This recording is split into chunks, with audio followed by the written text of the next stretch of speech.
ఓం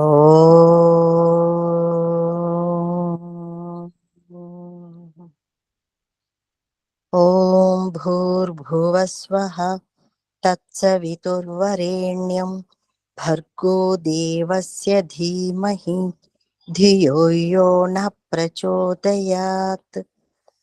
ఓం అసతో మా సద్గమయ తమసో మా జ్యోతిర్గమయ మృత్యోర్మా అమృతంగమయ. ఓం సహనావవతు సహనౌ భునత్తు సహ వీర్యం కరవావహై తేజస్వినావధీతమస్తు మా విద్విషావహై. ఓం శాంతి శాంతి శాంతి. నమస్తే మాతాజీ, అందరికీ నమస్కారం. నమస్తే మాతాజీ, అందరికీ నమస్తే. అందరికీ నమస్తే. వేదాంత దర్శనంలోని ద్వితీయ పాదములో ఈరోజు మనం 33వ సూత్రాన్ని తెలుసుకునే ప్రయత్నం చేద్దాం. నైకస్మిన్ న సంభవాత్ అనగా పరమాత్మని యొక్క ప్రమేయము లేకుండా ఈ సృష్టి జరగదు. అలాగే జీవునికి కూడా కర్మలు ఇచ్చేవారు ఈ లోకమున అన్యులు లేరు అని చెప్తున్నాడు. అంటే పరమానవుల చేత కార్యరూప జగత్తు జరగాలన్నా, జీవుని యొక్క కర్మలకు ఫలము లభింపాలన్నా అది పరమాత్ముడికే సాధ్యము, అన్యులకు కాదు అంటున్నాడు. ఏవం చాత్మకారస్న్యం, ఏవం చాత్మకారస్న్యం. ఎందుకంటే జీవుడు అతనికి అంత సామర్థ్యం లేదు. మరొకటి ఏం చెప్తున్నాడంటే, లోకమున చాలా మంది ఈ అపోహలో ఉంటారు. ఏమని? ఇప్పుడు జీవుడు చీమలోకి పోతే చిన్నగా అయిపోవడం, ఏనుగులోకి పోతే పెద్దగవ్వడం. అంటే ఈ సృష్టిలో 84 లక్షల యోనులు ఏవైతే ఉన్నాయో ఆ విధముగా ఆ శరీర ఆకృతి ఎలా సమయాన్ని బట్టి మారుతుందో అటులనే ఆ శరీరాన్ని తగ్గట్టుగా జీవుడు కూడా వికసింపబడతాడు, అంటే పెరుగుతాడు. చిన్న చీమలోకి వెళ్ళినప్పుడు చిన్నగవుతాడు, పెద్ద పెద్ద శరీరంలోకి వెళ్తూ ఉన్న కొద్దీ అంటే శరీరములో జరుగుతున్నటువంటి మార్పు జీవాత్మలో కూడా జరుగుతుంది అని చాలా మంది ఈ విధముగా కూడా అపోహాలలో ఉన్నారు. అది జరగదు. ఎందుకంటే ఒకవేళ జీవుడు శరీరాలను బట్టి తన రూపమును మార్చుకుంటే లేదా రూపము మారితే ఏమైపోతుంది? మీరు ఒక రబ్బర్ బ్యాండ్ను లేదా ఒక బెలూన్ని, ఒక బుగ్గను తీసుకోండి. ఆ బుగ్గను మీరు ఊపండి, మళ్ళీ గాలి తీసేయండి. అలా ఆ బుగ్గని మీరు ఒక 10 నుంచి 20 సార్లు ఊపడం తీయడం, ఊపడం గాలి తీసేయడం చెయ్యండి. ఇప్పుడు బుగ్గ పగిలిపోతుందా? పగిలిపోతా? దాని శక్తి తగ్గుతుందా పెరుగుతుందా? తగ్గిపోతుంది. తగ్గిపోతుంది.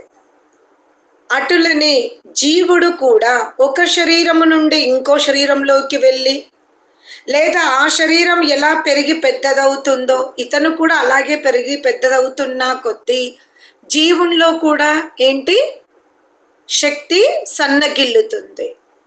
అంటే అప్పుడు జీవుడు నశింపబడతాడు. కానీ వైదిక మతం ఏం చెప్తుంది? జీవుడు ఒక అణుకము, అది స్థానాన్ని ఆక్రమించదు. పరమాత్ముని కంటే జీవుడు కొంచెం స్థూలంగా ఉన్నప్పటికీ కూడా పరమాణవుల కంటే సూక్ష్మమైన వాడు దేవుడు. అందుకనే ఈ శరీరములో సత్వ పరమాణవులు అనేకముగా ఉన్నవి, రజః పరమాణవులు కూడా అనేకముగా ఉన్నవి, తమః పరమాణవులు కూడా అనేకముగా ఉన్నవి. ఈ శరీరంలో ఒక దగ్గర సత్వ పరమాణవులు ఎక్కువ ఉన్నాయి, ఇంకో దగ్గర రజో పరమాణవులు ఎక్కువ ఉన్నాయి. ఇంకో దగ్గర తమో పరమాణువులు ఎక్కువ ఉన్నాయి. జీవుడు ఆ పరమాణువుల లోపలికి వెళ్తాడు, పక్క నుండి వస్తాడు. అందుకని ఎలా ఇటుక మధ్యలో ఇసుక పోసినంత మాత్రాన అక్కడ గ్యాప్ లేదని మనం అనుకుంటాం, కానీ చిన్న చిన్న గ్యాప్లు ఉంటాయి. అలాగే జీవుడు కూడా ఈ శరీరములో చక్కగా తిరుగుతూ ఉంటాడు. రజస్తమస్సు సత్వ పరమాణువుల చేత తయారైనటువంటి ఈ రక్తము, మాంసము, మజ్జ, అస్థులు, వెంట్రుకలు వీటన్నింటి మధ్యలో జీవుడు స్వేచ్ఛగా తిరగగలుగుతాడు. అంటే అంత సూక్ష్ముడు. కనుక జీవుడు శరీరాన్ని బట్టి తన సంకుచిత వ్యాకుచిత శక్తులు ఉంటాయన్న భ్రమలో మీరు ఉండకూడదు అని చెప్తున్నాడు. నచ పర్యాయాదపి అవిరోధో వికారాదిభ్య. ఒకవేళ మీరు జీవుడు ఇలా శరీరాలను బట్టి వికారాలు చెందుతాడు అనుకుంటే, దానికి ఉదాహరణ లోకమున ఏమిస్తారు? దీపకాంతి. దీపము వెలిగించుకుంటాం మనం. వెలిగించుకున్నప్పుడు అది చిన్న గది ఉంటే చిన్నగా ప్రకాశం, అదే దీపం పెద్ద గది ఉంటే పెద్ద గదంత ప్రకాశం వస్తుంది అని ఒక వాదన. కానీ మీరు గమనించుకోండి, మనము ఒక హాల్ తీసుకుంటే రూమ్ చిన్నగా ఉంటే అదే లైట్ రూమ్లో ఎక్కువ ప్రకాశాన్ని ఇచ్చినట్టుగా మనకు అగుపడుతుంది. ఒకవేళ ఆ గది యొక్క వైశాల్యం ఎక్కువ ఉందనుకోండి, అప్పుడు ఆ గది ఎలా కనబడుతుంది? ఇంకొక లైట్ వేస్తే బాగుండు అనిపిస్తుంది. అంటే జీవుడు కూడా దీపము మాదిరిలాగా భావిస్తే దీప కాంతి ఎంత ఉండాలో అంతుంది. కానీ అక్కడ ఉన్నటువంటి ఆకాశం అంటే అక్కడ ఉన్నటువంటి స్థలాన్ని బట్టి కాంతి వెదజల్లబడుతుంది, కాంతి సంకుచింపబడుతుంది. దీపం మాత్రం అంతే వెలుగుతుంది. అటులనే మీరు శరీరమును ఆత్మని పోల్చుకుంటే అప్పుడు ఆత్మ పరిణామి అవుతుంది, అవయవి అవుతుంది. ఏదైతే ఆకారవంతమైన పదార్థముగా మారుతుందో అవన్నీ కూడా రూపాంతరం అవుతవి. కాబట్టి ఇన్ని దోషములు ఆత్మ పరిణామము కలది. శరీరాన్ని బట్టి ఆత్మ పెద్దది చిన్నది అవుతుంది. అంటే ఆత్మ యొక్క ఏదైతే నిత్యతత్వం ఉందో, నిత్యతత్వము ఆత్మకి అప్పుడు ఆ విధమైన విశేషణం ఆత్మకి ఉండదు అని వైదికులు చెప్తున్నారు. అని ఏమంటున్నారు ఇంకా? అన్యావస్థితేశ్చోభయ నిత్యత్వాద్ అవిశేష. అంటే ఇప్పుడు ఈ జీవుడు శరీరాదుల యందు ఉన్నప్పుడు శరీరాలను బట్టి పెద్దగవుతాడు, చిన్నగవుతాడు అన్నప్పుడు, మరి మోక్షంలోకి వెళ్ళినప్పుడు జీవతత్వం ఎలా ఉండాలి? అక్కడైతే అక్కడ శరీరమే ఉండదు, అచట కర్మలు ఉండవు, అచట కర్మ బంధనాలు ఉండవు. మరి ఏమిటి? ఏ జీవుడైతే చీమ దేహములో ఉంటాడో అదే జీవుడు ఏనుగులోకి ప్రవేశిస్తాడు, అదే జీవుడు సింహంలోకి ప్రవేశిస్తాడు, ఆ జీవుడే మనిషిగా పుట్టాడు, ఆ జీవుడే అంతే ఆకారముతో కైవల్యాన్ని కూడా పొందుతున్నాడు. ఇలా మీరు చీమలో ఒకలాగా, ఏనుగులో ఒకలాగా, మనిషిలో ఒకలాగా, కైవల్యములో ఒకలాగా చూస్తే, ఇక జీవుడు కైవల్యంలోకి వెళ్ళిన తర్వాత అతనికి కర్మవాసనలు ఉండకూడదు, అప్పుడు ఇక జన్మనే ఉండకూడదు. మరి త్రైతవాదము దాన్ని ఒప్పుకుంటుందా అంటే ఒప్పుకోదు. ఈ పరంపర గురువుల ద్వారా లోకమున చాలా వృద్ధి చెంది ఉంది. కైవల్యము లభించిన తర్వాత జీవుడు ఇక మరలా తిరిగి రాడు అనే సిద్ధాంతమే చాలా ప్రచలితముగా ఉంది. అంటే మఠాధిపతులు బోధించే సిద్ధాంతాన్ని ఒక దృష్టికోణముతో చూస్తే వాళ్ళిచ్చే ఉదాహరణలు, చాలా సరళముగా మనకు అగుపడుతవి. కానీ లోతుగా అధ్యయనం చేస్తే అంతర్గత అజ్ఞానం తొలగబడదు. కేవలము ఋషులు రాసినటువంటి గ్రంథాలు, అది కూడా వేదానుకూల గ్రంథాలు చదివినప్పుడే మనకి సత్యము అగుపడుతుంది. కానీ ఈ సత్యాన్ని చెప్పాలి అంటే, ఈ సత్యాన్ని స్వీకరించాలి అన్నా మీరు ఎప్పుడు అనుకోకూడదు అధిక సంఖ్య ఉండాలి అని. లోకమున మత్తు పదార్థాలను అమ్మే చోటే లోకము ఎక్కువ ఉంటుంది. మీరు ఎంత పెద్ద గురువు యొక్క కథా సభని చూడండి, మీకు అనిపిస్తుంది అక్కడ సంఖ్య చాలా ఎక్కువ ఉంది అనిపిస్తుంది. కానీ సినిమా హాళ్లలో ఉన్నంత సంఖ్య, అధర్మ కార్యములు చేస్తున్న దాంట్లో ఉన్నంత సంఖ్య మంచి దగ్గర ఉండదు. అప్పుడు మీకు అనిపించవచ్చు మంచి వాళ్ళు తక్కుంటే చెడు పెరుగుతుంది కదా అని. ఇది కూడా మన భ్రాంతి జ్ఞానమే. మీరు ఆకాశం వైపు తిరిగి చూడండి. ఆకాశంలో నక్షత్రాలన్నీ కూడా కాంతివంతంగా ఉన్నవి, మెరుస్తూ ఉన్నవి. ఆ నక్షత్రాలలో అనేక సంఖ్యతో కూడుకున్న నక్షత్రాలు ఉన్నవి. వాటి సమూహం చాలా ఎక్కువ కనబడుతుంది మనం ఆకాశ మండలాన్ని చూసినప్పుడు. మీరు వెల్లకిలో పడుకొని ఒకసారి ఆకాశం వైపు చూడండి. వ్రేళ్లతో లెక్క పెడదామన్నా, పెన్సిల్తో లెక్క పెడదామన్నా కూడా లెక్క బిట్టలేనన్ని నక్షత్రాలు ఆకాశంలో కనబడతాయి. కానీ ఒకే ఒక చంద్రుడు ఎంతో కాంతిని భూమి వరకు తీసుకొస్తున్నాడు. అలాగే భూమండలములో అజ్ఞానులు ఎంతమంది ఉన్నా ఒక్క జ్ఞాని చేసే పని, ఒక్క యోగ సాధకుడు చేసే పని అన్యులు చెయ్యలేరు. అందుకనే మనము అంతర్గత ప్రకాశాన్ని పెంచుకోవాలి, అంతర్గత శక్తిని పెంచుకోవాలి. కానీ మనం ఏం చేస్తామంటే, లోకమున జరుగుతున్న ఒక పెద్ద పొరపాటు ఏంటంటే, అనేక గ్రంథాలని చదివి ఒక ఉపన్యాసం తయారు చేసుకుంటాం. ఆ ఉపన్యాసాన్ని ఇస్తూ ఉంటాం వేదిక పైన. అక్కడ వరకే మన ఆలోచన సీమితం కాదు. ఏంటి ప్రజలు వినరు వినరు వినరు అనుకుంటాం. నిజంగా నువ్వు విన్నావా? నీ ఇంద్రియాలు విన్నవా?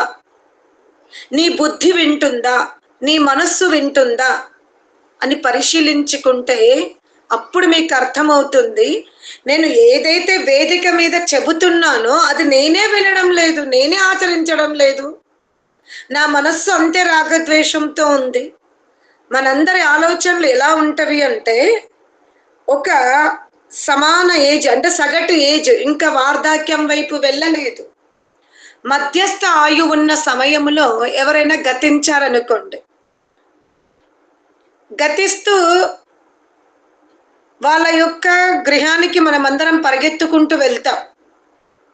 ఎందుకంటే లభించకూడని సమయమున ఆ దుఃఖం లభించినందుకు సానుభూతి చూపిస్తాం. అబ్బా మరణించారా, ఇక కుటుంబ సభ్యులకి ఓదార్పు ఇస్తాం. ఇక్కడ ఎవరము ఉండిపోవడానికి రాలేదు, ఇక్కడ ఎవరము శాశ్వతము కాదు అని ఆ అంతిమ యాత్రలో కూడా మన మనస్సు, మన భావాలు చాలా దీనముగా, బాధతో ఉంటవి, దుఃఖముతో ఉంటవి. ఇంతవరకు మన యాత్ర బాగుంది, శ్మశాన వాటిక వరకు కూడా వెళ్తాం. చాలా వేదన ఉంది, అయ్యో ఇంత చిన్న వయసులో మరణిస్తే కుటుంబ పరిస్థితి ఏమవుతుంది అని వేదన ఉంది, బాధ ఉంది. ఓదారుస్తున్నాం, పాల్గొన్నాం. కానీ మీరు గమనించుకుంటారా, ఇటువంటి దుఃఖము రేపు నాకు వస్తే అదేంటి మాతాజీ, మా చావు మేము కోరుకోవాలా? ఇక్కడ నేను మీ చావు గురించి చెప్పలేదు. మీరు శాశ్వతం అనుకుంటున్నారు చూడు, ఇక్కడ నాకు మరణం రాదు అనుకొని రాగద్వేషాలతో, కుతంత్రాలతో, స్వార్థముతో అజాగ్రత్తగా జీవిస్తున్నాం చూడు, దాన్ని నేను ప్రశ్నిస్తున్నా. నేను ఎవరిని కూడా 100 సంవత్సరాల పూర్వము శరీరం వదిలిపెట్టడం సరైనది కాదు అంట. వదిలిపెట్టకూడదు మనం. కానీ ఆ ఓదార్పు వరకు మన ఆలోచన బాగుంది, మంచి మానవత్వం చూపించాం, తిన్నారా లేదా అని భోజనము కూడా సిద్ధం చేసుకుని వెళ్ళి తినిపించాం. ఇక్కడ వరకు చాలా బాగున్నాం మనం. కానీ రేపు ఈ శరీరాన్ని మనం వదిలిపెట్టవలసి వస్తే అకస్మాత్తుగా మన ఆధీనములు లేకుండా, మనకే తెలియకుండా ఆ మృత్యువు మనని ఆక్రమిస్తే మీరు సగర్వంగా చెప్పుకోగలుగుతారా, నాకు మానవ జన్మనే వస్తుంది, ఉత్తమ యోనిలోకే నేను వెళ్తాను, ఎందుకంటే నేను చాలా మంచి పనులు చేశాను, నేను ఎక్కడ కూడా సమయం వృధా చెయ్యలే, దైవత్వముని నింపుకున్నాను, నాలో అంత దైవత్వమే ఉంది అన్న విశ్వాసం మీ అందరిలో ఉందా? ఏమైంది ఇంత మౌనమయ్యారు? మరి ఎందుకు ఈ రాగద్వేషాలు? ఇంతవరకే ఆగుతామా? ఏ బంధువైతే మన కండ్ల ముందు మరణించిందో, శరీరం వదిలిపెట్టి వెళ్ళిందో, తాను ధరించిన కమ్మలు, రింగు, ఆభరణాలు అన్ని తొలగించారు. ఆమె ఎంబడ వస్త్రాలు వెళ్ళలే, భూమి వెళ్ళలేదు, ఏది వెళ్ళలేదు. మనము కూడా తీసుకెళ్ళము కదా అనే ఆలోచన మనలో ఉంటదా? ఉన్నంత వరకు అది మనదే, కాదనడానికి లేదు. ధనికులుగా చెప్పుకోవడానికి ఇవన్నీ మనకు ఉండాల్సిందే, నేను ఉండకూడదనా. కానీ వాటి వెనక మనం ఏదైతే అధర్మం చేశామో, దేని కొరకు మనం అధర్మం చేశామో అది ఇక్కడే ఉండిపోతుంది. దేని కొరకు అబద్ధం ఆడామో అది ఇక్కడే ఉండిపోతుంది. ఆ ప్రాపర్టీ, ఆ యశస్సు, ఆ సమూహం. ఎన్నో అబద్ధాలు ఆడుతాం, ఎన్నో ఎత్తుకు పై ఎత్తులు వేస్తాం, ఎంతో కూడబెట్టుకుంటాం, అవన్నీ ఇక్కడే ఉండిపోయినవి. కానీ వాటి వెనక మనం చేసిన అధర్మం ఏదైతే ఉందో అది మనకంటే ముందుంది, అది గుర్తుపెట్టుకోండి. మనము సంపాదించుకున్న సంపత్తులన్నీ వెనుకున్నవి. ఆ సంపత్తుల వెనుక మనం ఏదైతే రాగము, ద్వేషము, క్రోధము, లోభము, ఎత్తుకు పై ఎత్తు ఆలోచనలు చేసినామో ఇవన్నీ మనకంటే ముందున్నవి. ఇప్పుడు మనము వెనక ఆస్తుల్ని బట్టి మనకు జన్మ వస్తుందా, ముందు నడుస్తున్న అధర్మాన్ని బట్టి మనకు యోని వస్తుందా? ధర్మాన్ని బట్టి అయ్యాం. మరి ఎక్కడ మనం జాగ్రత్తగా ఉన్నాం? మనం చెయ్యవలసింది ఏంటంటే మన వెనక అధర్మం ఉండాలి, మన ముందు ధర్మం ఉండాలి. మానవ జన్మ వచ్చిన తర్వాత మనం ఎంత వివేకాన్ని వృద్ధి చేసుకోవాలి, ఎంత జ్ఞానాన్ని వికసింపజేసుకోవాలి అంటే అధర్మం ఎక్కడో ఉంది మనకంటే, కానీ మన ముందు ధర్మం యొక్క గీత చాలా తక్కువగా ఉంది, పెద్దగా ఉండాలి. అది కదా నిజమైన జీవితం అంటే. ఏంటి అరుణక్కే అందరు మౌనమైపోయారు? వింటున్నాం మాతాజీ, నిజమే తను చెప్తున్నారని ఆగాను. ఆగారు, అర్థమైందా? మన ముందు ధర్మం అనే గీత చాలా పెద్దది. కానీ మనం ఏం చేస్తున్నాం? మానవ జన్మ ఎత్తి మన వెనుక ఉన్న ఆస్తుల్ని చూసుకుంటున్నాం. మన ముందు ఎంత ధర్మం ఉంది, ఎంత అధర్మం ఉందో మాత్రం మనం చూడడం లేదు. చూసుకోవడం లేదు. అందుకే భగవంతుడు అంటాడంట, మామూలుగా వైదికులు భగవంతుణ్ణి, చిత్రగుప్తుణ్ణి, యమాచార్యుణ్ణి స్వీకరించరు. భగవంతుడు సర్వశక్తిమంతుడు అని వైదికుల అభిప్రాయం. ఇదే సత్యం, నేను దీన్నే స్వీకరిస్తా. కానీ మీకు ఇప్పుడు ఉపమా ఇస్తున్నా. ఒక చెట్టు కింద ఒక బండ మీద ఈశ్వరుడు కూర్చున్నాడంట. కూర్చున్నప్పుడు ఈ చిత్రగుప్తుడు భగవంతునితో అడుగుతున్నాడంట, అయ్యా, ఈ భూమండలం అంతా నువ్వు రచించావు. వీడు చూడు, ఈ మానవ లోకానికి వెళ్ళి 40 ఏండ్లు కాకనే ఈ భూమి నాది, ఈ సువర్ణము నాది, నేను సంపాదించిన అంటున్నాడు. నీకు కోపం రావట్లేదా అని అడిగాడంట. దేనికిరా కోపం రావాలి అని ప్రజాపతి చిత్రగుప్తునితో అంటున్నాడు. నీ సొమ్మును పట్టుకొని, నీ రాజ్యంని పట్టుకొని నాది అంటున్నాడు కదా అని. నాది అన్నాడు అంతే కదా. అవును, వాడు నాదని అంటున్నాడు, పేరు కొట్టుకున్నాడు, ముద్ర వేసుకున్నాడు, పాలన చేస్తున్నాడు, అహంకారంతో ఉన్నాడు. ఏమన్నావు? అహంకారం. ఎందుకురా తొందరపడతావు? వాడు ఎంత పెద్ద దారం పట్టుకొని కొలుసుకొని భూమిని కొనుగోలు చేసినా నాలో ఇంకా ప్రసన్నతనే పెరుగుతుంది. ఎందుకంటే అతను అనుకుంటున్నాడు సంపత్తి పెంచుకుంటున్నానని, కానీ నా దృష్టిలో అతను సంపత్తిని పెంచుకోవట్లే. ఏం పెంచుకుంటున్నాడు? అధర్మాన్ని పెంచుకుంటున్నాడు, జ్ఞానాన్ని పెంచుకుంటున్నాడు. ఈ అజ్ఞానాన్ని పెంచుకున్నప్పుడు వాడి అజ్ఞానాన్ని చూసి నేనెందుకు భయపడాలి? జ్ఞానం పెరిగితే భయపడాలి, ధర్మం పెరిగితే నేను ఆలోచించాలి. అమ్మ వీడికి మోక్షం ఇవ్వాలి, దర్శనం ఇవ్వాలి, ఆలింగనం ఇవ్వాలి, నా ఒళ్ళో కూర్చోబెట్టుకోవాలని నేను జంకు చెందాలి.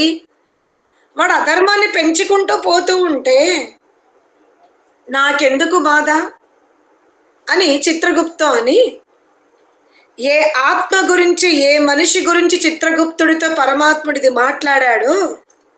ఒక 40 ఏళ్ల తర్వాత అతను చనిపోతాడు. ఎవరు? మనుష్య లోకంలో ఉండి రాజ్యం ఏలినవాడు. చిత్రగుప్తుడు మాత్రం తొందరపడ్డాడు అన్నాడు, ఆ టాపిక్ మర్చిపోయాడు. కానీ ప్రజాపతి మర్చిపోలే. చిత్రగుప్త రా, ఈరోజు నాకు నీతో ఒక విశేషమైన పని ఉంది అంటాడు. మీకెప్పుడు నాతో పనిలే అంటున్నాడు చిత్రగుప్తుడు. చూడు, 30 ఏండ్ల కింద నువ్వు ఒక వ్యక్తి గురించి నా దగ్గర చర్చించావు. ఇప్పుడు నువ్వు అతని పట్టుకొని వస్తున్నావు యమలోకానికి. మరి బరువు పెరిగిందేమో చూడు. ఎందుకంటే అతను కోటాన కోట్ల భూములు కొనుగోలు చేశాడు, సువర్ణమును జమ చేసుకున్నాడు, వెండి జమ చేసుకున్నాడు, పాపం అంత పెద్ద ప్రాపర్టీ జమ చేసుకున్నాడు. మరి ఇప్పుడు యమలోకానికి రావాలి అంటే నువ్వు వెళ్ళి పట్టుక రావాలి, మరి దారిలో నువ్వు కూడా నా బ్యాగు మొయ్యాలి కదా అంటున్నాడు. చిత్రగుప్తుడు ఆశ్చర్యపోతూ, ఇప్పటి వరకు ఎవరైనా యమలోకానికి భూమిని, సువర్ణమును, వెండిని, బంగారం తెచ్చారా? ఏంటి ఇవాళ కొత్తగా మాట్లాడుతున్నావు ప్రజాపతి అంటున్నాడు. మరి 30 ఏండ్ల కింద నువ్వు అన్నావు కదా, వాడు ఇంత కొంటున్నాడు, నాదంటున్నాడు, నీకు కోపం రావట్లేదా అంటున్నాడు. మరి ఇవాళ ఎంబడబెట్టుకొని వస్తాడేమో చూడు. 30 ఏండ్ల కింద నేను వేసిన ప్రశ్నకి ఈ రోజా మీరు నాకు సమాధానం ఇస్తుంది? ఏం తెచ్చుకుంటాడు? కర్మలు తెచ్చుకుంటాడు, అధర్మం తెచ్చుకుంటాడు. నువ్వు ఆ అధర్మానికి తగిన అక్కడ యోని పెట్టావు కదా, నా పనేంటి? తీసుకురావాలి, ఆ యోనిలో కూర్చోబెట్టాలి. రాజ్యము రాలే, సువర్ణము రాలే. ఏమొచ్చింది అంటే అధర్మము, కర్మలు మాత్రమే వచ్చాయి. అందుకనే మనమందరము కూడా శ్మశాన వాటికకి వెళ్తున్నాము, ఓదారుస్తున్నాము, బాధపడుతున్నాము. వాళ్ళు తిన్నారా లేదా అని అరుచుకుంటున్నాం, మంచే చేస్తున్నాం, చెడు చెయ్యట్లే. కానీ మన ఆత్మ గురించి మాత్రం మనం చాలా తక్కువ ఆలోచిస్తున్నాం. అమ్మో, చరిత్రలో విన్నాము, భీష్మ పితామహుడు 200 సంవత్సరాలు శరశయ్య మీద ఉన్నాడు.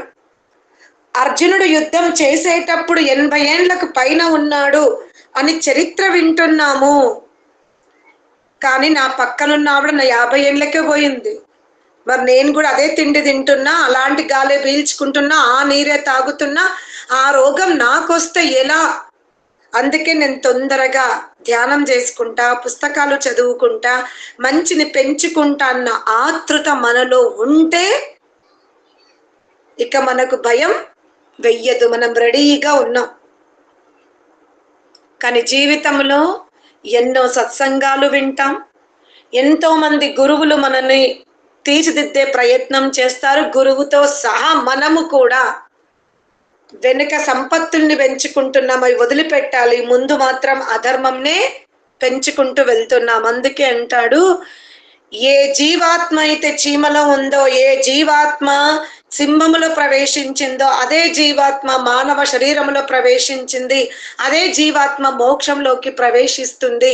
అది శరీరము వలె వికసింపబడదు, శరీరం వల్ల అది సంకుచితము కాదు, మోక్షంలో కూడా ఉంటది, మళ్ళీ మోక్షం నుండి కూడా తిరిగి వస్తది అంటాడు. అందుకనే పత్యు రసమంజస్యాత్. ఈ వైదికులు ఏమంటారంటే ప్రకృతి, జీవుడు, ఈశ్వరుడు నిత్యము. ఈ జీవుడు ధరించే శరీరాలు మాత్రము మరలా ప్రకృతిలో కలిసిపోతవి అంటారు. అందుకని మనము శరీరధారిగా ఉన్నప్పుడు శరీరం మనము కాదు, శరీరం లాంటి స్వరూపం మనది కాదు, ఈ సంపత్తులు మనవి కావు, వీటిని మనం ఉపయోగించుకోవాలి, గొప్పగా జీవించాలి, మర్యాదగా జీవించాలి, ధనికుడుగా జీవించాలి, కీర్తితో జీవించాలి. కానీ ఈ సంపత్తుల కొరకు ఆత్మను మాత్రం మనం పతనం చేసుకోకూడదు. సంబంధానుపపత్తేశ్చ. నిజముగా జీవాత్మకు ప్రకృతికి పరమాత్మనికి సంబంధం ఉంది, లేదా అంటే చాలా దీర్ఘకాల అవినాభావ సంబంధం ఉంది. జీవుడు ప్రకృతిని ఆశ్రయించి ఉంటాడు, జీవుడు పరమాత్మని ఆశ్రయించి మోక్షములో ఉంటాడు. మోక్షములో జీవునకు ఆధారం ఎవరు అంటే పరమాత్ముడే. కానీ శరీరాదుల యందు ఉన్నప్పుడు జీవునకు ఆధారం ఎవరు? ప్రకృతి. అర్థమైందా? మోక్షములో ప్రళయములో పరమాత్మని ఆశ్రయిస్తాడు, కార్యరూప జగత్తున ప్రకృతిని ఆశ్రయించుకొని ఉంటాడు. ఈ ముగ్గురి సంబంధము ఎవ్వరు విడదీయలేరు. అర్థమైందా? కానీ పరమాత్మని సామర్థ్యము కూడా ప్రకృతి వల్లనే తెలుస్తుంది జీవునకు. ఒక పరమాత్ముడు ఉన్నాడు, ఒక కైవల్యం అనే ఒక స్థానం ఉంది, అది నా కొరకే రచింపబడి ఉంది అని ఇవన్నీ కూడా జీవుడు ఎప్పుడు తెలుసుకుంటున్నాడు? ప్రకృతిలోనే తెలుసుకుంటున్నాడు. కానీ అతను ప్రకృతిని ఆధారముగా చేసుకొని ఆ దీపమును వెలిగించుకొని తనలో ప్రకాశాన్ని నింపుకోవలసినటువంటి ఈ అవకాశాన్ని జీవుడు ఏం చేస్తున్నాడు? దాన్నే తింటున్నాడు. ఎలా? శునకము వలె. కుక్కంట దారి పొడుగున వెళ్తూ ఉంటే దానికి ఆహారం చిక్కలేదు, చాలా దూరం నడిచి అలసిపోయిన తర్వాత దానికి ఎప్పుడో ఎండిపోయిన ఒక 6 నెలల క్రిందట ఒక బొక్క దొరుకుతుంది. దానికి దుమ్ము ధూళి అన్నీ ఉన్నాయి ఆ బొక్కకి, అయినా దొరికింది కదా అని కుక్క దాన్ని నములుతా ఉందంట. ఎంత నములుతుంది అంటే అది ఎండిపోయి ఉంది, అక్కడక్కడ అది సూర్య కిరణాలతో పగిలిపోయి కూడా ఉంది. అందువల్ల దాని నాలుక ఆ బొక్క మధ్యలోకి వెళ్ళి అది నాలుక కత్తరింపబడింది. అది కత్తరింపబడగానే రక్తం కారింది, బొక్కకి రక్తం అంటుంది. కుక్క ఆ బొక్కని ఇంకా నాకుతుంది. దానికి ఈ భ్రాంతి అంటే ఈ జ్ఞానమే లేదు, నేను దేన్ని తింటున్నా, రక్తం నాదే, నాకు గాయమైంది అన్న భావన లేదు.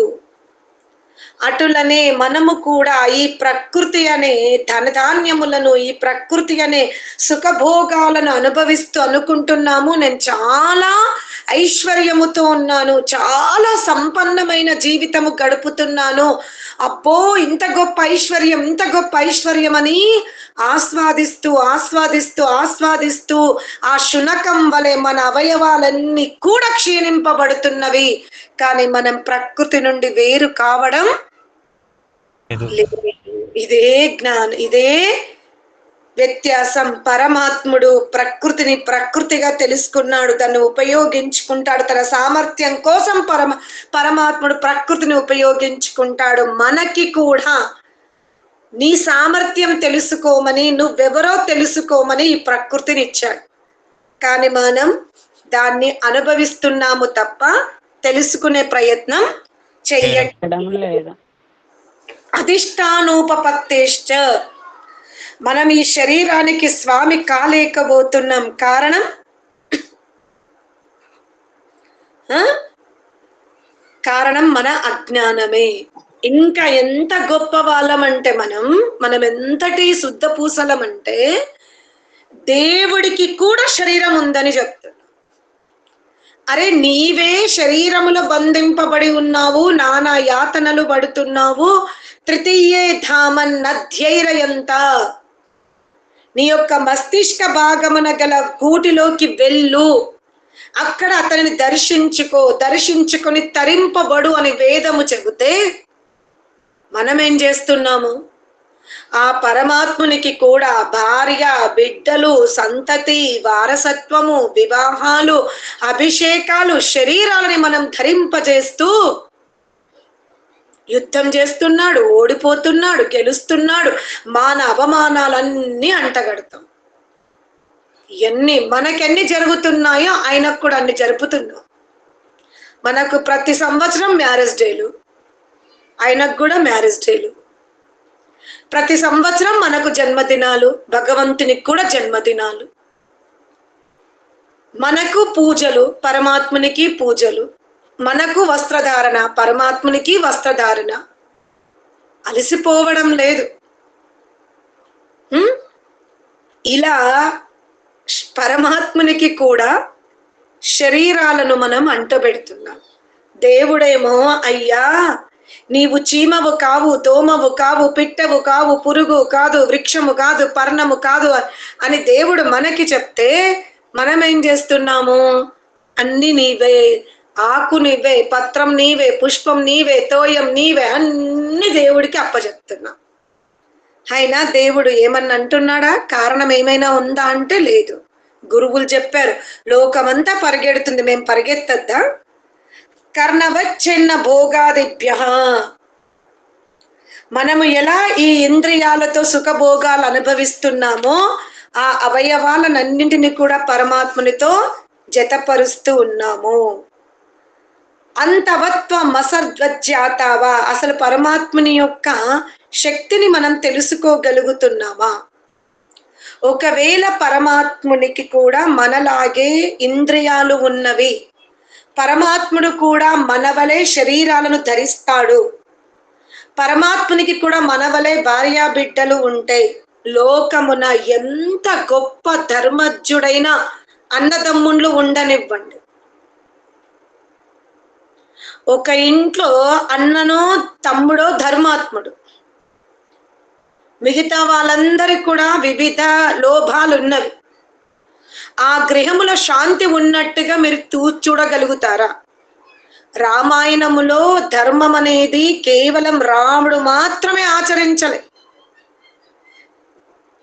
3 మాతలు ఆచరించారు, 4 పత్నులు ఆచరించారు, 4 అన్నదమ్ముళ్ళు ఆచరించారు, ప్రజలు ఆచరించారు, సేవకులు ఆచరించారు, మంత్రి ఆచరించారు. అక్కడ ఎవ్వరు అధర్మముగా లేరు అయోధ్య.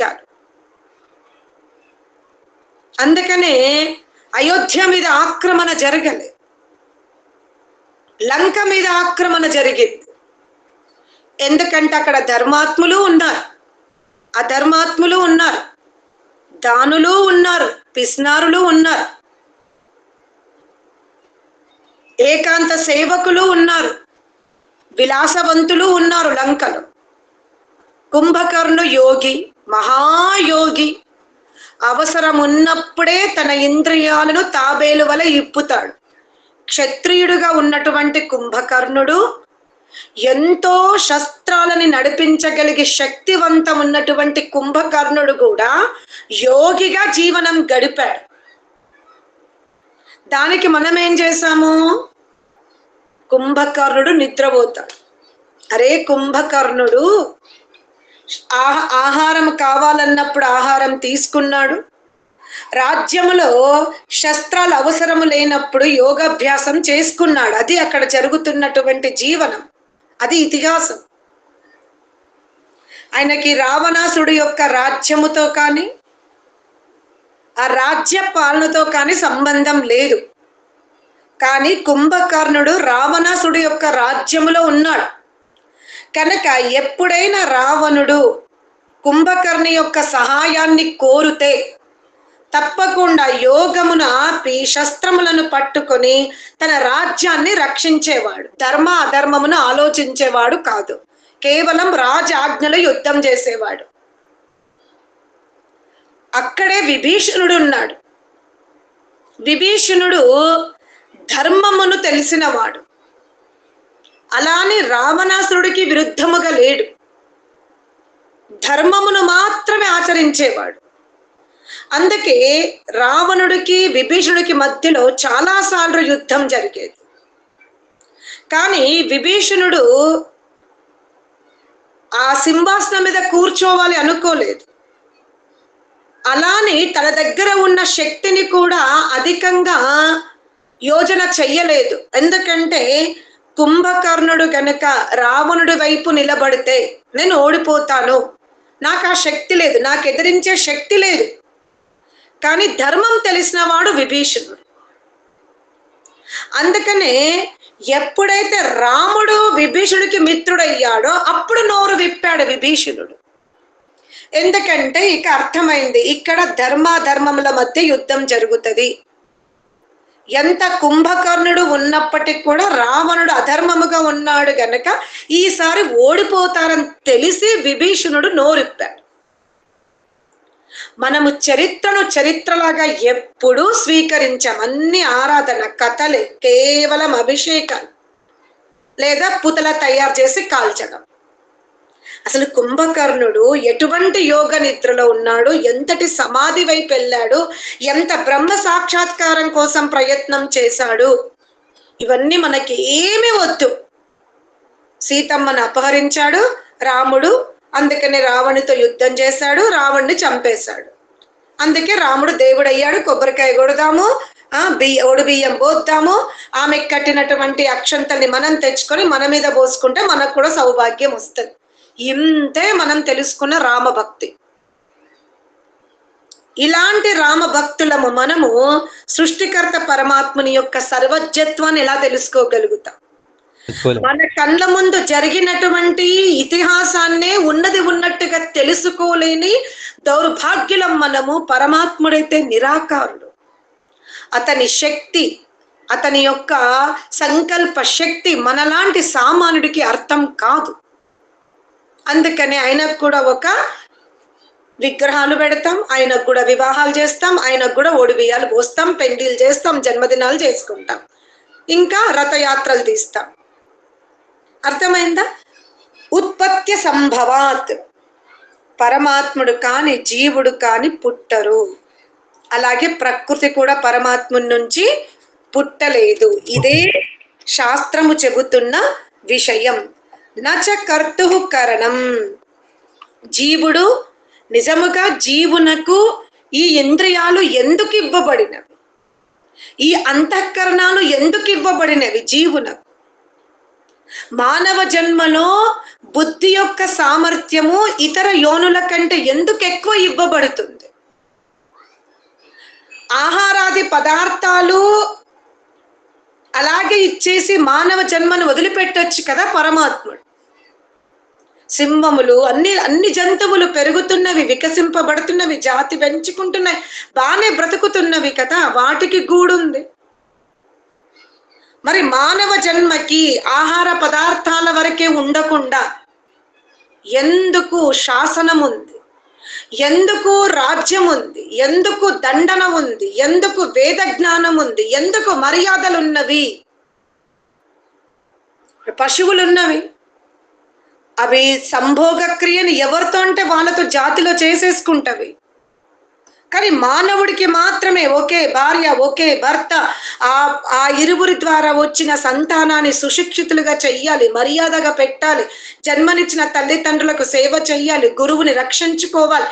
ఇవన్నీ ఎందుకున్నవి అంటే ఇవి శుభకర్మలు.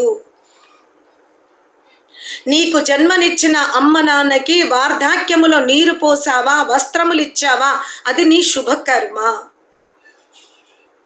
నీ బిడ్డల్ని సంస్కారవంతులుగా మార్చావా, శుభకర్మ. యజ్ఞ యాగాదాలు చేసావా, శుభకర్మ. ఒకే భర్తతో ఒకే భార్యతో ఉన్నావా, ఇది శుభకర్మ. మర్యాదల్ని పాటించావా, ఇది శుభకర్మ. పురుషార్థం చేసావా, ఇది శుభకర్మ. ఇవే కాకుండా అంతఃకరణాలను కూడా జ్ఞానముతో కడుక్కుంటే నీవు భార్య, బిడ్డల్ని, భర్తని, అత్తమామల్ని, తల్లిదండ్రుల్ని, ప్రజలను, ప్రాణులను, వృక్షాదులను, యజ్ఞ యాగాది కర్మలను, దాన ధర్మాలు చేస్తే ఉత్తమ జన్మ ఎలా వస్తుందో అటులనే అంతఃకరణములను శుద్ధి చేసుకుంటే, అంతఃకరణాలను జాగ్రత్తగా ఉపయోగించుకుంటే జన్మ కాదు కైవల్యాన్ని ఇస్తాను అంటున్నారు. అశుభ కర్మల వలన పశుయోని, శుభకర్మల వలన మనుష్యయోని, అంతఃకరణాల యొక్క శుద్ధ ప్రవర్తన వలన కైవల్యము అంటాడు. విజ్ఞానాది భావేవ తద ప్రతిషేధ. బాహ్య విషయములను తెలుసుకోవడం జ్ఞానం అనబడుతుంది. అంతఃకరణాల విషయాలను తెలుసుకోవడం వల్ల విజ్ఞానం అనబడుతుంది. అందుకని జ్ఞాన విజ్ఞానములను వృద్ధి చేసుకో, శుభకర్మలను పెంచుకో, ధర్మమును పెంచుకో, అప్పుడు నువ్వు ఈ బ్రహ్మచక్రమున బంధింపబడవు అంటాడు. విప్రతిషేధాచ, జీవుడు పుట్టడు, మరణించడు, శుభకర్మల ద్వారా గొప్ప యోనిలోకి వెళ్తాడు, అశుభ కర్మల ద్వారా పశుయోనిలోకి వెళ్తాడు. శుభాశుభానికి అతీతమైన కర్మలు చేసినప్పుడు నిష్కామలోకి వెళ్తాడు, అంటే మోక్షంలోకి వెళ్తాడు. అంతేగాని మోక్షంలోకి వెళ్ళినంత మాత్రాన చచ్చాడను, మానవ జన్మ ఎత్తినంత మాత్రాన పుట్టాడను, క్రిమి కీటకాదుల యందు వెళ్ళినంత మాత్రాన మానవ జన్మలోకి రాడన్న భావన ఉండకూడదు. శుభ అశుభ కర్మలతో ఎత్తుకి పై ఎత్తు, ఉన్నతమైన శ్రేష్టమైన స్థితి ఉంటుంది అని చెబుతున్నాడు. ఇంతటితో ద్వితీయ పాదం సమాప్తం. ఓం శాంతి శాంతి శాంతి.